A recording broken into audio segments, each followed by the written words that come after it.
மாதம் ஏல சீட்டு யாருக்கெல்லாம் தெரியும்? போட்டிருக்கீங்களா? இல்லை பிடிச்சிருக்கீங்களா? 2 பேருக்குமே சொல்ல வேண்டிய விஷயம் என்னென்னா, 10 பேரையுமே கரெக்டாக குரூப் போட்டு, அவங்க என்ன கேள்வி கேட்குறாங்க, நீங்கள் என்ன பதில் சொல்கிறீங்கன்றது எல்லாருக்குமே வாட்ஸ்அப் குரூப்பில் செய்தி சொல்லிவிடுங்க. ஏன்னா பிடிக்கிறவங்க யாருமே உண்மையாக இருக்கிறதில்ல, போடுறவங்க யாருமே உண்மையாக இருக்கிறதில்ல.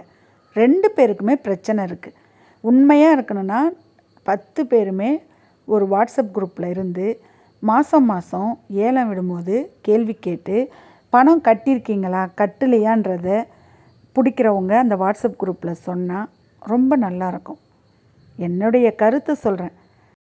வாட்ஸ்அப் குரூப்பில் 10 பேர் நம்பரும் இருந்துச்சுன்னா, யார் சீட்டு எடுத்திருக்கிறா, யார் சீட்டு எடுக்கலை, யார் பணம் கட்டியிருக்கா, யார் பணம் கட்டலைன்றது தெளிவாக எல்லாருக்குமே தெரிஞ்சிடும்.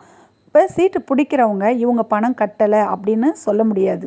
சீட்டு எடுத்தவங்க கிட்ட சீட்டு எடுத்தவங்க நாளைக்கு பணம் கட்டலைன்னு சொல்லி எடுக்காதவங்க கிட்ட சொல்ல முடியாது. அதனால் எல்லாருக்கும் தெரிஞ்சு சீட்டு, அதாவது ஏல சீட்டு பிடிக்கிறது நல்லது. எல்லாருக்கும் தெரிஞ்சு எல்லார்கிட்டேயும் பணம் வாங்குறது நல்லது. சீட்டு ஏலம் வைக்கிறோம்னா கரெக்டாக அந்த தேதிக்கு ஏலம் வைக்கணும்.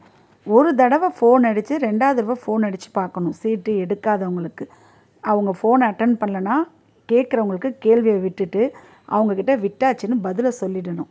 சும்மா உட்காந்துட்டு அடிச்சுக்கிட்டே இருக்கக்கூடாது ஃபோனை.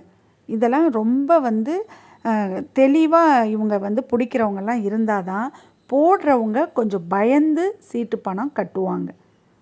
நம்ம எதுவுமே இல்லை, என்றைக்கோ ஒரு நாள் சீட்டு ஏலம் வைக்கிறது, இவங்கக்கிட்ட ஒரு ஏல நாளை சொல்கிறது, அவங்கக்கிட்ட ஒரு ஏல நாளை சொல்கிறது, அப்புறம் இவங்கக்கிட்ட ஒரு மாதிரி ஏலத்தை சொல்கிறது, அவங்கக்கிட்ட ஒரு மாதிரி ஏலத்தை சொல்கிறது, அதெல்லாம் நிறைய நடக்குது. அதனால் சீட்டு போடுறவங்களும் பிடிக்கிறவங்களும் ரொம்ப தெளிவாக வாட்ஸ்அப் குரூப் போட்டு சீட்டு வேணும்னா தெரிஞ்சவங்கள மட்டுமே வச்சுக்கணும்.